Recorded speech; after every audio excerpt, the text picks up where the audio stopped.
Certainly at club level, all sorts of managerial positions still available, still open. Tottenham, are they going to get Conte? Doesn't look like it. Celtic, reportedly expecting this man, Ange Postecoglou, to fly into Glasgow by the weekend. It is thought that compensation, personal terms, will be agreed with his Japanese club, of course. Yep. He's got a bunch of issues at stake as soon as he arrives, including the future of interim manager John Kennedy. What's going on at Wolves? What is going on at your beloved Crystal Palace? Yep. Now we hear this lunchtime, courtesy of the Telegraph's John Percy, that Nuno Espirito Santo is in advanced talks with Crystal Palace, and an appointment, says John, is close. Yep. He's emerging as Palace's number one target.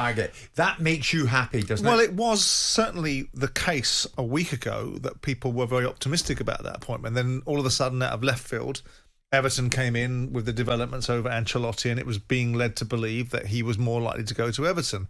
Look, I wasn't enamoured with the idea, not that it's my decision, and it's no more my business than anybody else's, that they were looking at Steve Cooper from Swansea.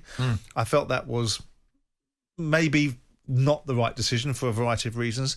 Espirito Santo is someone I was advocating would be a good take for Tottenham. So I can hardly say he's not going to be a good take for Palace. Interesting, because I get the impression, having spoke to Alex Crook, that the parting of the ways at Wolves wasn't mutual. No, it was more of Wolves maybe a saying, bit more acrimonious than you think. We're going to, we don't know how long we're going to get along without you, but as for Monday, we're going to try, sort of mentality. Yeah. And now, if he's not good enough for Wolves, why does he land and be good enough for Palace? But notwithstanding that, there was a period of time where he was doing very well with Wolverhampton Wanderers. So I do think it's a decent appointment if Palace get him. Yeah, absolutely, I do, yeah.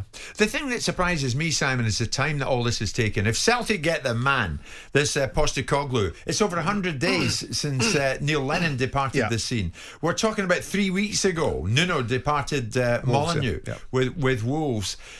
And on it goes. Tottenham, of course, Ryan Mason took it right up to the end. Yeah. But we're still waiting. We're still waiting for this man, Bruno Laga, who Jose Font was raving about, to go in there. I mean, it's all taking time. I'm surprised there's been no early mover in all of this. Yeah, but if there's a constant theme of clubs taking their time, then there must be a reason behind it in terms of we are suggesting there's an egg timer. We are suggesting that the idea that these appointments aren't being made is in some shape or form going to prejudice the outcomes of how these managers or these clubs eventually prosper or don't. The clubs themselves don't seem to be overly concerned about the nature of the time it takes. You can be quick and get the right manager, or you can be quick and get the wrong one. The idea would be get the right one, however long it takes to get the right one. Take that amount of time. Now, of course, when you're dealing at the top end of the spectrum, if you are dealing with Pochettino, or you are dealing with Antonio Conte, or you are dealing with XYZ elite manager, then you've got more nuances, more challenges, more peculiarities.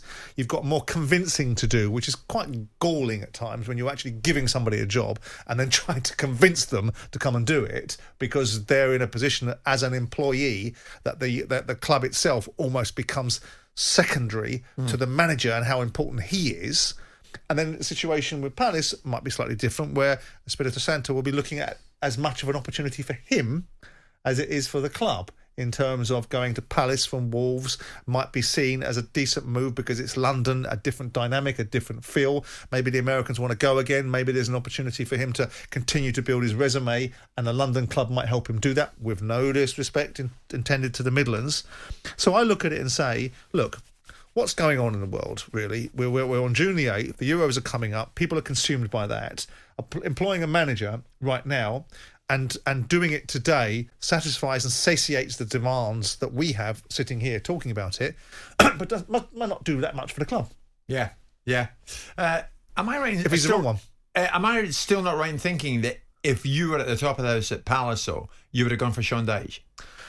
I would have certainly gone for a discussion with Nuno Espirito Santo first, because he's out of contract. He's available. To go to Sean Dyche is a little bit more fractious because, I should be asking Burnley's permission to do it. Right? In order to do that, I've got to ask Sean Dyche to ask Burnley if he is able to go and have a conversation with me, which then means if I decide that I don't want him, Sean Dyche has got the wonderful situation and serve the Burnley owners that he's coming back to do him a favour to stay where he once was before, after indicating that he might not want to be there anymore. So the situation with Sean would have to be an absolute, unequivocal understanding. That's my guy. Bang. I want your guy, and I'm going to come and get him. Has he got a release clause in his contract? No. Okay. If he has, I'm going to have to meet it. If he hasn't, then I'm going to do my very level best to try and get him to come to me. He now is aware of my interest of it, and then it would be down to Sean Dyche. But Sean Dyche wouldn't want to be coming for an interview. Sean Dyche would want to be told, this is the job, this is what we're going to offer, this is how we're going to back you. It's yours if you want it.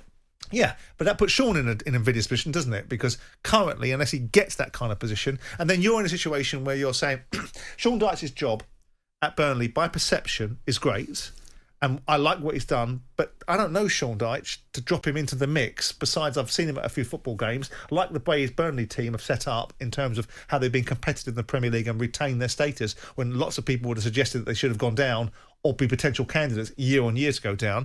But that doesn't necessarily mean that when I actually meet him in a different setting and say, this is what it is like working for me, and I find out he's a Herbert I don't like. It's a difficult one because I can't put him in that position because I've got to offer him the job. Sean, if you're listening, and I know you often do, you're not a Herbert, don't worry, you're not a Herbert that nobody likes, I'm quite sure of that.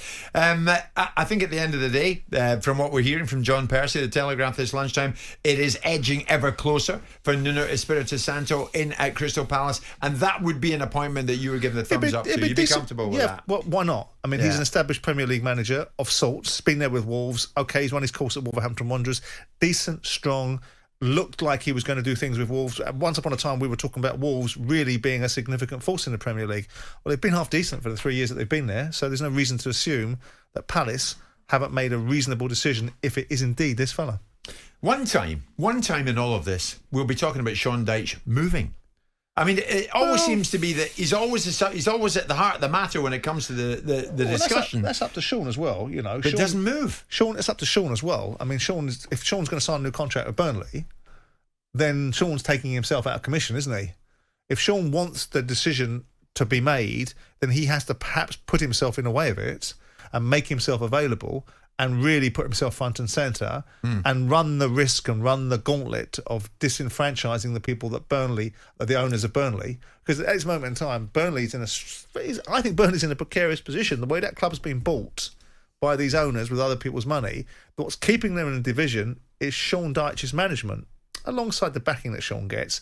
But that backing would get a lot of managers relegated. No, it doesn't get Sean relegated. But you're right, he's the glue, definitely. He's the glue. Yeah. So it's a difficult one because, you know, Sean does have the run of the land. If he decided that he wanted to go and talk to people and have a different discussion and put himself available and run around like lots of managers do, like people like Marco Silva did and Gary Rowett did, that bat their eyes at anybody that shows them any interest, he could do that and probably still be welcomed back with open arms at Burnley because he is the glue. Yeah. Yes, indeed. So that's the news this lunchtime. Nuno Espirito Santo, it appears, is edging ever closer to the main door at Crystal Palace. We'll watch that. Should be happening pretty darn soon. Jim White and Simon Jordan. Monday to Thursday morning, 10 till 1. On AM, on DAB, via the talkSPORT app and on your smart speaker. talkSPORT.